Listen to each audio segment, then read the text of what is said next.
I'll stop the world and melt with you. Great song. What does it mean to melt with somebody? I guess it means like, I don't know.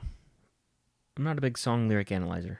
But in general, maybe it means like fall in love with, or that's what my assumption would be. Like I melt with you, like I bond with you so heavily, we're melted together. Or it's like how romantic. The literal sense you melt. How romantic. Like the guy from Sky High. How romantic. Yeah. We are an unusual couple, you know. That song is featured in Sky High as we just wrapped up in the background. It's also featured in Stranger Things Season 1. Is it? Yeah. When? Except it's the original version. It's in Season 1, I believe Episode 2, when Nancy is at the pool, when they jump in the pool. Oh. Yep. Clothed. Shoes and all. Post-shotgunning of beer. If you didn't know, we're doing commentary tracks for Stranger Things on Chris's Patreon.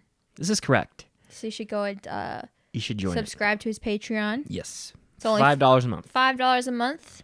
That's chump change, baby. If you guys like the podcast at all, you should actually go show some love to that, because we do... It's so funny. It's basically podcast episodes based around an episode of Stranger Things that we watch. Like we watch, you sync up the episode with us. Yep, correct. And you watch the episode with us, and like you just listen to us talk. Yeah. While we watch the episode. Yep. But we're talking about the episode. And we're cracking jokes. We're talking about our life experience with Stranger Things. We're everything. funny. Yeah, it's a fun time.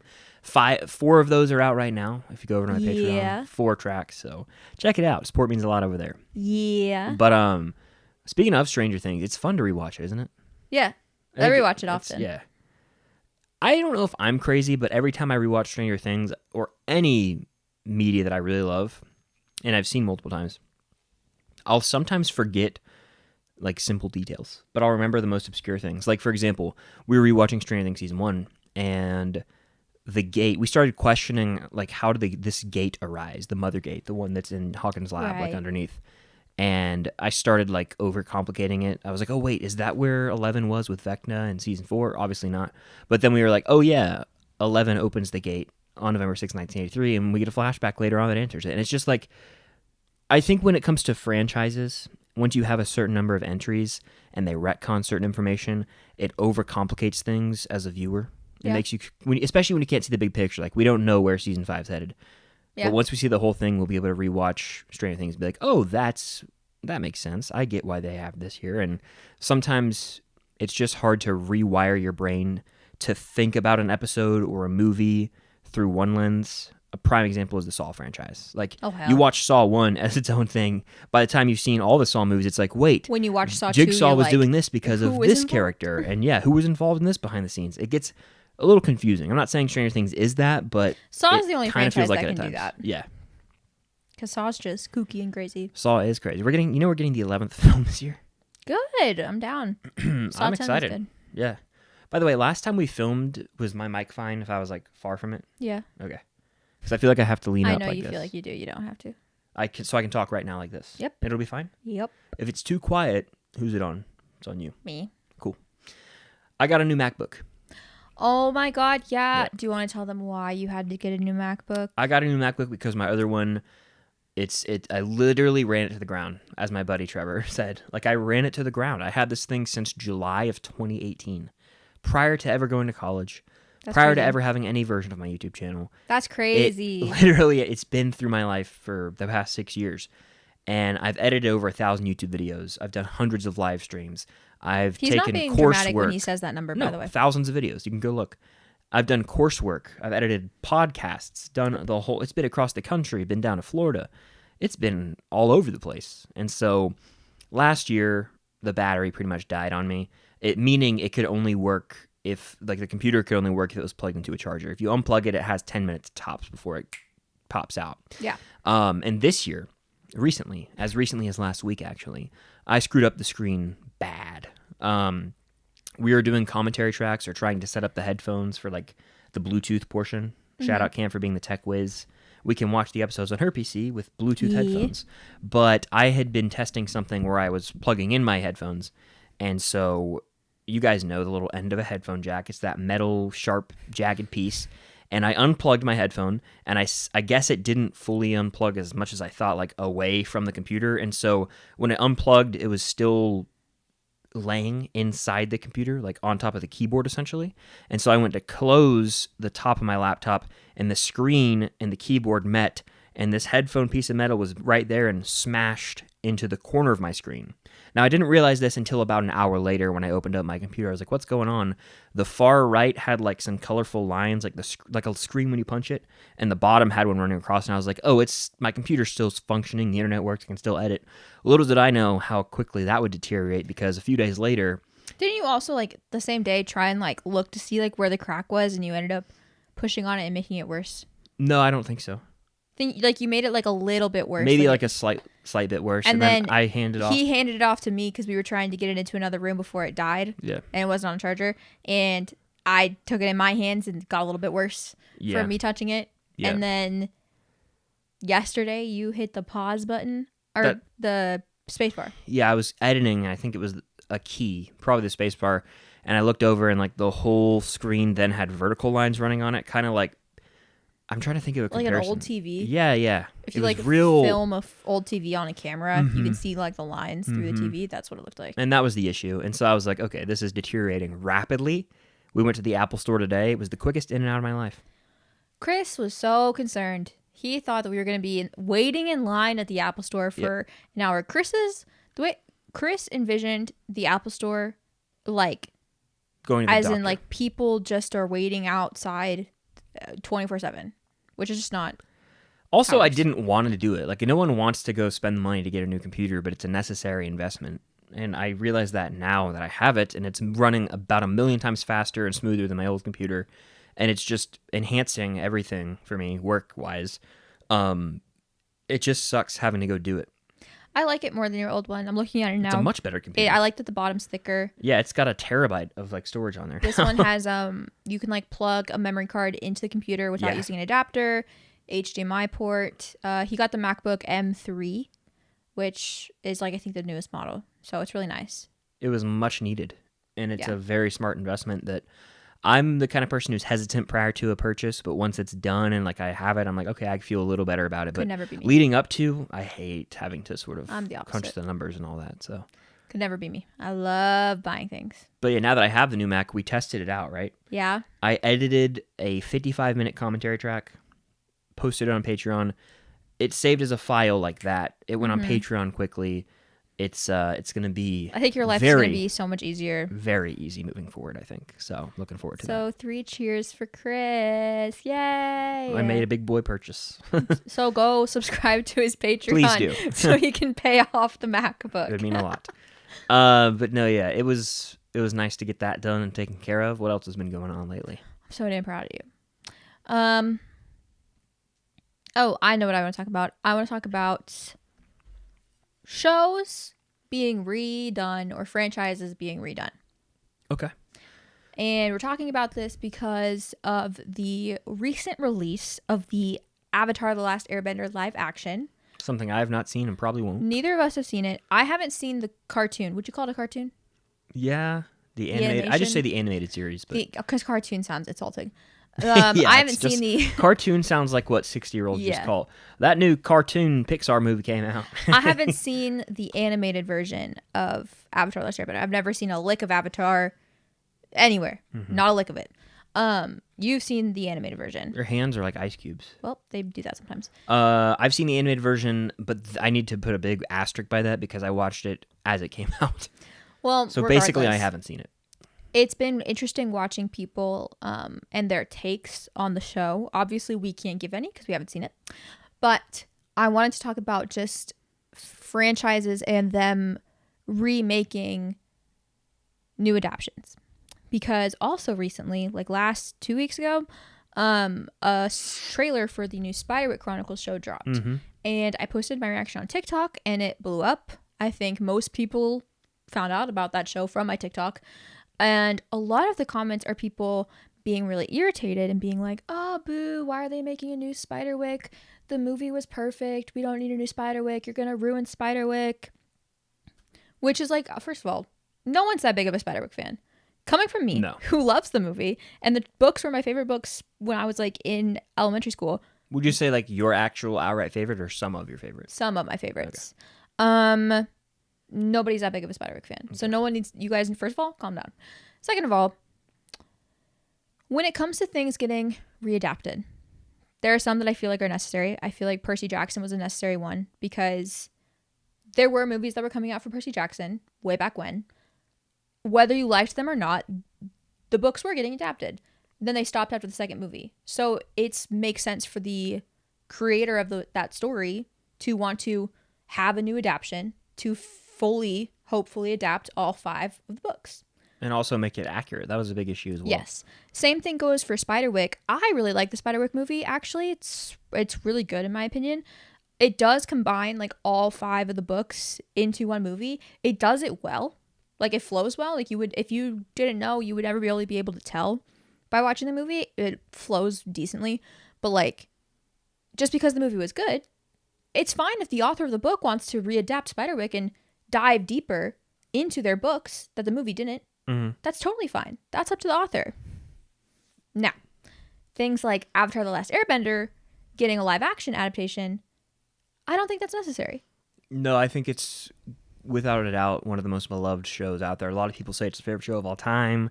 It's a critically acclaimed show that has really no issues, and it's not based on source material. It's its own original IP. And so it seems more like desperate cash grabby when studios reboot something like that just to try and basically land with the audience of the original, but it inevitably ends up pissing everyone off. I agree. Like, from everyone I know that's ever watched Avatar, they love it. Mm-hmm. The Last Airbender. They love it. So them adapting it to live action, it's like, why do you need to do that? Yeah. Similarly, I don't know why we're getting a live action How to Train Your Dragon. No clue. We recently watched those, like the whole trilogy for the first time, and like beautiful animation. I loved the trilogy. Yeah, let's talk about that for a second, can we? Yeah. I mean, the trilogy was really, really great. Like, I mean, the first How to Train Your Dragon is my favorite of the bunch because I think it's just a perfect sort of hero's journey, if you will. I agree. And then the second, it was more epic, action-packed. The third, tears.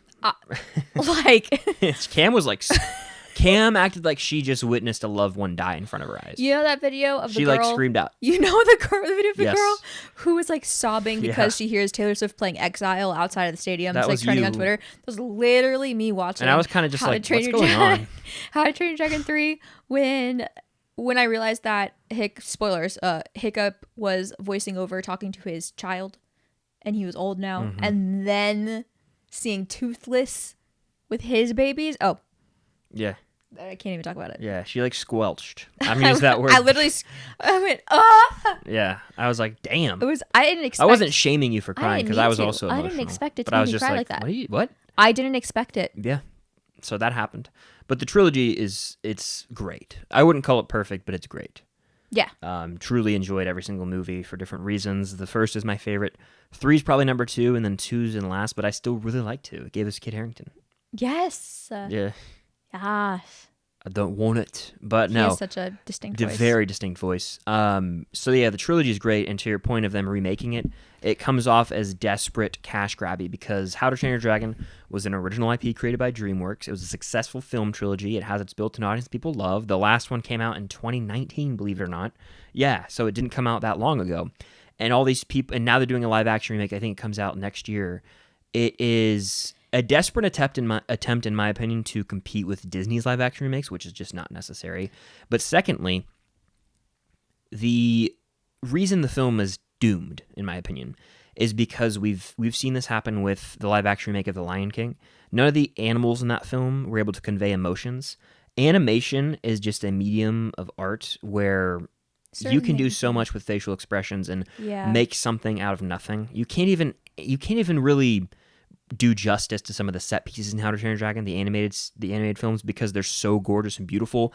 You can't, like, computer generated effects just won't do it justice. And so immediately people are going to critique the visuals and people are going to critique the lack of emotion regarding the relationship between Hiccup and Toothless. And I will already agree with that. Having not seen the film, it's set up to fail.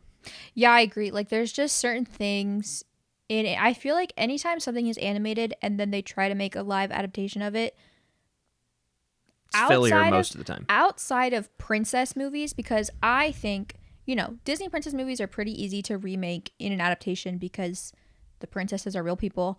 One that I would be interested in seeing how they would do it would be Princess and the Frog, because they are frogs the whole time. Yeah. That would be pretty hard. But like Cinderella, love that adaptation. I really do. I really truly do. Because you're making an animated story about humans into a real story, a live action story about humans. Like, so it's hard to do it Disney with animals. princesses and stuff. have like, their little animal sidekicks, but they do that well enough. But when it's like something like How to Train Your Dragon or like Avatar: The Last Airbender, where they're handling elements and stuff that just looks better in animation because it's cartoony and animated, doesn't adapt well to live action. And just making live actions out of animated things is just weird to me. Mm-hmm. That's where I agree with people that are like, why can't Hollywood make their own story? I feel that way about when they're doing a live action of something, not so much when they're doing a reboot of a franchise that like didn't get a good adaptation. Now, that brings me into my second point of where we are seeing them try and make adaptations or adaptations, if you will, of franchises that were successful. And we don't really need another adaptation of them, particularly the Harry Potter series. First of all, no one's going to watch that, okay? No one's going to watch it. It's not going to make it to Deathly Hallows. No one, yeah, absolutely not. It's not going to make it to The only people that are air quote excited about the Harry Potter series are They're lying to themselves. insane book snobs that are like, I need to see Peeves. I need to see Peeves. I'll tell you what, I play Hogwarts Legacy. Peeves is annoying. I understand why they cut him out of the movies. Yeah, I don't think they're going to... I really just don't think that's going to land with anybody. Because, like, even if... it's just going to piss everyone off. Even if the Harry Potter movies cut out a lot of stuff from the books, they were widely accepted, widely successful. They're cohesive on their own. You don't need to read the books to understand the movies. Even if you as a book reader feel like, oh, they left out so much stuff, it doesn't make sense, blah, blah, blah, blah. No, it's cohesive enough on its own. It's fully cohesive on its own. My thing is this when it comes to the whole book v. movie argument. Like, Harry Potter as a film franchise, I'd say about... I don't know if I could say like 10 times the amount of people who've seen the movies and have read the books, but I think it's probably a much higher number. And really the same high. applies to the Marvel comics. Like, these franchises take inspiration from the stories in the books. I'll talk about Harry Potter. It's basically the main story of the book. They change certain details, whatever. Certain characters have, bigger or smaller roles. The film franchise has become... It's transcended what the books did. It's become God tier on its own. And so people go to that over directly quoting the books. If you ask the common folk, they're going to pull from the Harry Potter film, not the Harry Potter book. Yeah, absolutely. And especially in nowadays, like, I don't know anyone who really cares about the books or rereads those books. You just watch the movies. Like, so I don't think them remaking it is smart at all, because people are going to be, oh my God, this compared to the movie sucks. And it's going to. And I'm not rooting for the show. I'm not going to watch it. I'm not going to watch it. No, yeah, obviously not. What do you mean, obviously not? Obviously, we're not going to watch it. It just looks like shit already. Yeah, and it's just like, why would we try to support J.K. Rowling? She sucks, regardless. Like, literally, the movies are so good that people grew up with them and love them so bad that people still watch them and, like, go to Universal and stuff because they love the universe of Harry Potter so much. They love the movies. Despite how bad J.K. Rowling sucks. But because the movies were so good, trying to make a show now with J.K. Rowling still sucking like she does, no one's going to want to watch it because there's no like nostalgia or growing up with the show, rooted in the show. So no one's going to watch it for you, dude. She thinks that she can pull a show out of her ass because she's like, oh, people like the movies. Oh, people go to Universal. No, you can't pull a show out of your ass. No one's going to watch it. I'm not watching it. No one's watching it. I'm not. I. It's going to flop so hard. If I want to see what it looks like, it will be not off of HBO. I'll tell you that much. Here's the thing about this remake of Harry Potter. It's desperate. Desperate. It pisses me off too because Harry Potter is so expansive. My thing is, Think about the map on the game. yeah, Plus, the Marauders fandom is a fandom in and of itself. Like they were not even in the Harry Potter fandom because everything in the Marauders fandom is fan made. It's all fan fiction and fan casts. But she could have done quite literally a story on any other thing.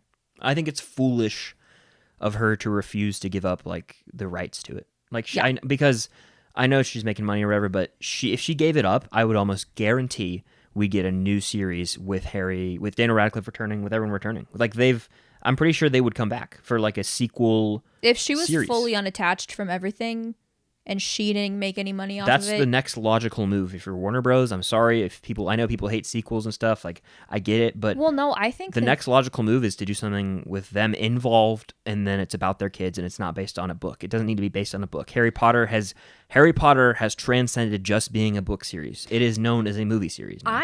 I disagree. I don't even think they need to involve the original Harry Potter characters in any sense of the word, because Harry Potter is such a huge universe, and there's so much of it that's untapped in visual media, like in show format or movie format.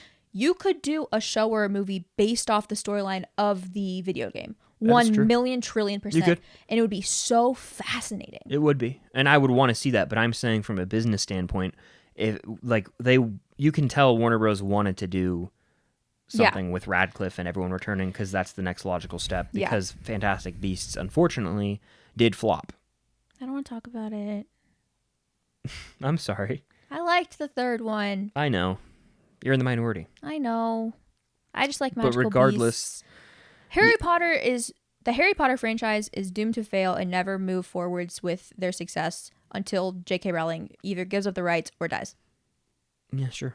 It would be easier if she died. I know that that's really tragic to say, and harsh to say, but no, yeah, I mean, it'd be easier for everybody. I just don't think anyone gives a shit about the Fantastic Beasts anymore, and I don't think that anyone's going to watch a TV show with it's a rehash of the books, like a rehash of the Sorcerer's Stone, and then what? What are they going to do to spice it up? And you know what sucks? And this I hate to say You're this never too. going to beat the casting in the movies either. You're not going to beat the casting in the movies, and I hate to say this too, but I already foresee just probably pretty bad acting. That's all I'm going to say. I don't want to say that about to kid be actors, fair, but the acting in the movies when they're children is not all that good either. it's endearing though. Of course it's endearing. They actually know how to act. You know? Yeah, they have moments, but like a lot of times too, it's just it's going to be super hard to watch. But like another franchise that's trying to do some sort of remake. I'm not going to watch it. Another franchise that's trying to do some sort of remake is Twilight. Apparently. Yeah, everything's just trying to get a remake. You don't need to do that. Don't touch Twilight. They're trying to cling to relevancy and cling to nostalgia. Don't do it. Everything Narnia is getting remade. Everything's getting remade. But Narnia is one that I'm okay with. Narnia is a valid one. That's a good one to bring up. Narnia is a valid one where even though the original movies are beloved, love the casting of the original Narnia movies. The Lion, the Witch, and the Wardrobe specifically, fantastic film in my mind. Childhood right there. However, they did not finish the franchise. So even though you like the movies, even though you like the casting of the original Narnia, it deserves to be remade and hopefully make it to its end. I agree. I mean, there's like 7 books or something. I didn't read them, but damn, there's like 7 books. Yeah. No way. Yeah. Damn. There's one called like The Silver Chair. There's like a big battle. That's crazy. So I've only know of the 3 that we got films out of. The 3rd movie was ass, but the first 2 are childhood. I like Prince Caspian growing up. I haven't seen it in years, but they were like epic. They were like sort of Lord of the Rings, Game of Thrones vibes for like the younger generation. They were epic. They're big battles in the 3rd act. Yeah. So no, yeah, that one I'm excited. And Greta Gerwig's I guess involved, so that should be interesting. Like whenever I think about franchises that keep trying to do remakes and whatnot, it makes me very grateful for the Hunger Games franchise. Yeah. And even though we only have 5 movies from that franchise, I appreciate the fact that we recently got one, and it's not a remake. It only involves one character from the original series, Snow. Well, 2 tigers, but it connects well. It's just that it really is good. What about like them rebooting things that we grew up with eventually, like Pirates of the Caribbean, for example? I feel like they'll remake that. I feel like they're due for some sort of creative reboot, and I think that's what they're working on. They've said there's like a 6th movie in the works, but I think they should just take the Pirates of the Caribbean IP and make a new story within the world. No, that's what I was about to say, the exact same thing. Like, you don't need to remake the exact story of the Black Pearl, but like just make another movie in the Pirates universe. Yes. You don't even really need to have Captain Jack Yeah, Sparrow. cast someone like for example, what they did with The Mandalorian at the time of its release. Like, they had a Star Wars story in the world. Obviously, it became connected, but you can connect it later on if you want. But just make a movie about pirates with a $100 million budget that you pitch as Pirates of the Caribbean, because that's going to sell tickets, I agree. and make it great. I agree. That's my pitch for that. And then the same for something like not National Treasure, but you get what I'm saying. That's what they should do with certain franchises. They should just reboot them. Yeah. Instead of remaking. Like, okay. Like, why are we remaking Avatar? Why are we remaking? Yeah, stop remaking. It's just stop beat for redoing. beat, pretty much. Just reboot. Literally, all you have to do is look at your franchise and find a niche part of your franchise and do something with it. Instead of remaking Twilight, give us a movie on the Volturi. Boom. Yeah. I'd watch that. I would go to the theaters for that. Fair. Make one of the Volturi hot. You're good. You've hit your target audience. That's all people care about when they watch Twilight. That's all they care about. Literally. I'm trying to think. What else is trying to get remade? Damn near everything is, Cam. I know. It makes me sick. Yeah, like pretty much everything we love will be remade eventually. And it just be inferior. Like, really. No, rare that a remake is as good or better than the original. Everything is getting reboots and remakes, and yet somehow we're not making a TASM 3.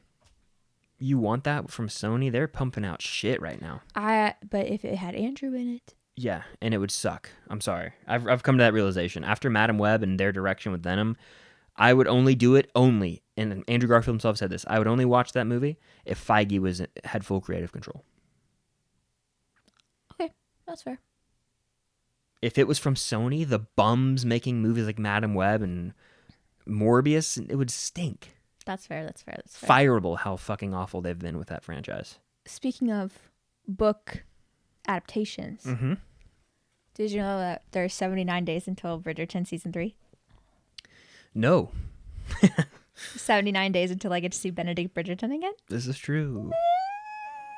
I'm not excited for season 3. I'm not a fan of Colin or Penelope. I don't like them. I don't like Penelope at the end of season 2. Penelope pisses me off because I stan Eloise. But I think I can like Colin and Penelope's romance story, but I don't really like them as characters. Does that make sense? Yeah. I'm just not excited because of that. I don't want to watch a season where they're the main characters. They're the least interesting out of all the main characters in the entire show. I know, that's why they're getting their season out of the way. Yeah, it's going to be like you'll be fine. You'll be fine. You see a lot of other characters throughout the season. You know this. Mm-hmm. I look forward to the scenes they're not in. I look forward to any and all Benedict scenes. Thank you. Vol 1 and Vol 2. How do you feel about that? It's so fucking stupid. Yeah. Apparently there's like a big cliffhanger. I don't care. Put it all out. Pisses me off. I don't get it. Pisses I get it from a business standpoint, but it's just frustrating. Netflix should just drop everything all at once always, because that's the way that's what got them where they are, in my opinion. The binge model. I agree. Don't stray from what got you where you got. Pisses me off. I don't think they'll do that with Outer Banks. The next Outer Banks. No, I don't think so. They did it with you. Doing it with you was the stupidest thing. Yeah, doing it with you was especially bad. because there was a clear breaking point and they didn't break it there. Yeah. Okay, one thing I do want to mention, you're going to be okay. You're going to be able to talk about it. It does involve Bucky Barnes. I already know what you're going to say. So, there's a man who will be unnamed on the internet who is a leaker of sorts, and he is dignified by many as a resource when it comes to comic book media. I don't trust him though. But he says that not only is Bucky not a co-lead with Yelena in the Thunderbolts, he's barely even in the movie. He gave a list of the order of characters and how important they are in the Thunderbolts. Mm-hmm. And Bucky was second to last on the list. He writes the film, right? This guy we're talking about named Daniel RPK, who I'm adding, who monetizes bullshit to get... I mean, all he does is monetize this false reporting on Patreon and try and get money off of it. He's a scumbag. Oh, spill. No, everyone out here knows it. No one... He's a leaker. He's responsible for leak culture. He's wrong 90% of the time. He's a scumbag. Spill. So you think they're going to have Bucky in the movie?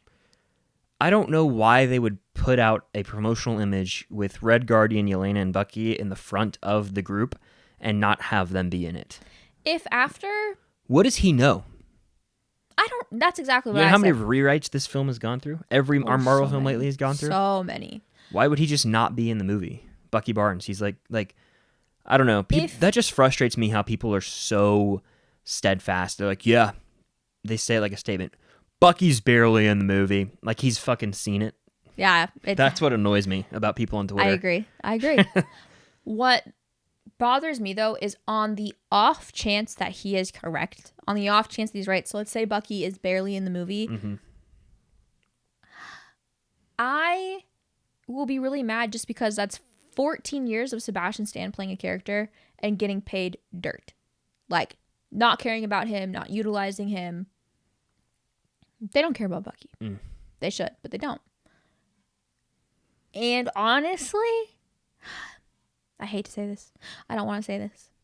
What? I'm going to knock on wood after I say it. Okay. I think if they're not going to give Bucky what he deserves and give him screen time and give him writing that he deserves, kill him. Or let him go. Christ. Let him go and let Sebastian Stan go. And you don't need to bring Bucky back anymore. Let Sebastian go be the fantastic actor that he is and get all the awards that he's going to get because he's one of the most diverse actors, I'd say, in the Marvel cast. He's great. Genuinely. He's great. Let him go. Let him go do other work. He's going to be in Cap 4, right? Maybe? No, there's no rumor of him being in it at all. Bullshit, by the way. He's going to be in Thunderbolts. He's obviously in it, but... Especially with the way... this is the last thing I'll say on it. Especially with the way Sebastian Stan looks right now. Mm-hmm. If they don't put his ass front and center of Thunderbolts with the way that he looks right now... Yeah. What will you do? I'll kill myself in front of Kevin Feige and change the trajectory of his life. I'm serious. I'll do it. I'm mad that if David Harbour's not in the movie, why even have him come back as well? It's Exactly. You are not going to have Sebastian Stan and David Harbour in a film and not utilize their giant names. This idiot who acts like he's seen the movie is claiming it's basically a Yelena solo film. With by Ghost the way, Ghost and John Walker being the next two most used characters, which is crazy. Yeah. Absolutely insane. There's no way. You don't use David Harbour in a film and not make him a main character. Same with Sebastian Stan. I'm sorry. Why would David Harbour? I mean, he's like a father figure to Yelena, like Red Guardian. Why would they not explore that? I don't know. Yeah, I don't. I'm fascinated by what this guy claims to know on Twitter. Makes me mad. And then I scrolled through the quote tweets, and people were excited saying that Bucky was gonna die. People hate Bucky apparently. Yeah, news to me, I guess. Boo! No, people have always hated Bucky. You hate fun, and you hate hot people. You hate hot and sad people. Yeah, I mean Thunderbolts is going to be good. I don't really care what these people say online anymore. I've really tried to distance myself from any sort of talk about a film before it's released. Like at least that, because this guy doesn't know what he's talking about. Yeah. This guy doesn't know what he's talking about. Let's hope. Like there were a million leaks before Deadpool or before Multiverse of Madness.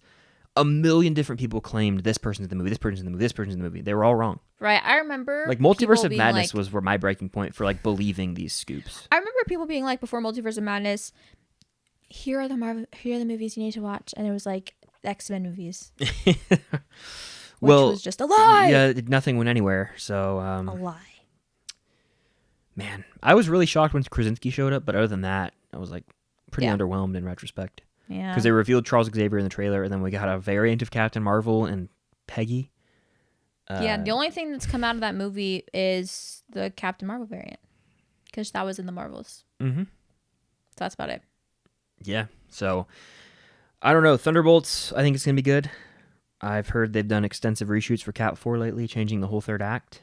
Yeah, they took out the Serpent Society. We'll see if that's any good. I don't know. I think it'll be good, but Deadpool's where it's at right now. That's the one that I think needs to be bring us back to. Well, by us I mean society praising the MCU. Yeah, until the next movie comes out and people are like, we're so over. Because we were there for a bit with Guardians. Yeah. Guardians 3 was I agree. people were in unison about it, except for I the people agree. who were like, "There's animal cruelty in the movie." That was so weird. Yeah, that was PETA strange. was like, this movie's bad. People were strange about that, but yeah. Yeah, it's fine. It's fine. It's fine. It's fine. I worry about Bucky every day of my life. I know you do. God bless you for that, really. Well, I'm pretty sure that does it for this podcast episode. Thank you guys for listening.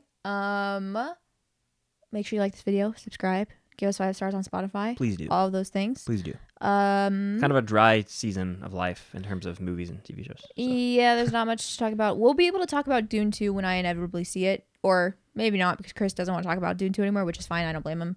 I know last podcast episode we told you guys that we were going to be watching Dune 2. I then proceeded to have a really bad headache the day that I was supposed to go, and I just couldn't go see the movie. So I still have not seen Dune 2. I'll see it eventually. Chris may not come with me because I don't think he wants to see it again, but I'll see it eventually. But I still have not seen a new movie in the year of 2024, which is crazy. But yeah, that's it for this episode. Thank you guys for watching, and until next time, stay unusual.